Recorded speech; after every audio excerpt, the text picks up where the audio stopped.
আসসালামু আলাইকুম প্রিয় দর্শক।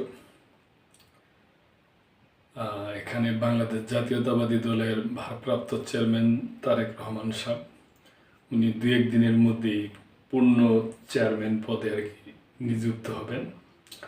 দু এক দিনের মধ্যে বিএনপির চেয়ারম্যান পদে আসছেন তারেক রহমান।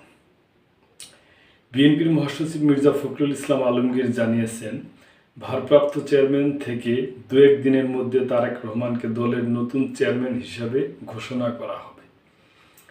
রোববার বিকেলে সিলেটের বিমানবন্দর এলাকার একটি অভিজাত হোটেলে গণমাধ্যম কর্মীদের সঙ্গে মত বিনিময় সভায় তিনি এসব কথা বলেন। এ সময় বিএনপির স্থানীয় ও কেন্দ্রীয় নেতা ও সিলেটের বিভিন্ন আসনে বিএনপি মনোনীত প্রার্থীরা উপস্থিত ছিলেন।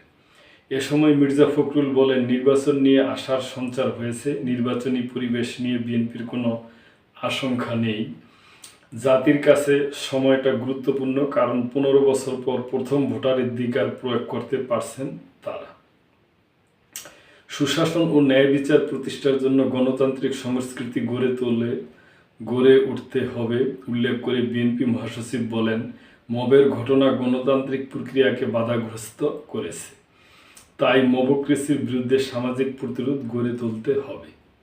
অন্তর্বর্তী সরকার বেশ কিছু প্রশংসনীয় সংস্কারের উদ্যোগ নিয়েছে মন্তব্য করে মির্জা ফখরুল বলেন, এ সরকার বর্তমানে কেয়ারটেকার রূপ নিয়েছে।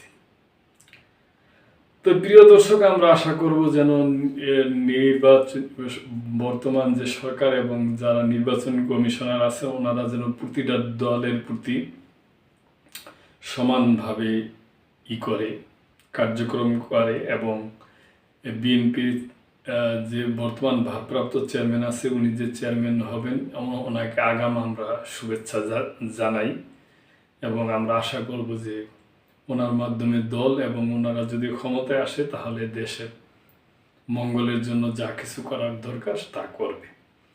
তো প্রিয় দর্শক, এই ব্যাপারে আপনাদের কোনো মন্তব্য থাকলে অবশ্যই করবেন এবং মেম্বারশিপ নিয়ে চ্যানেলটির পাশেই থাকবেন।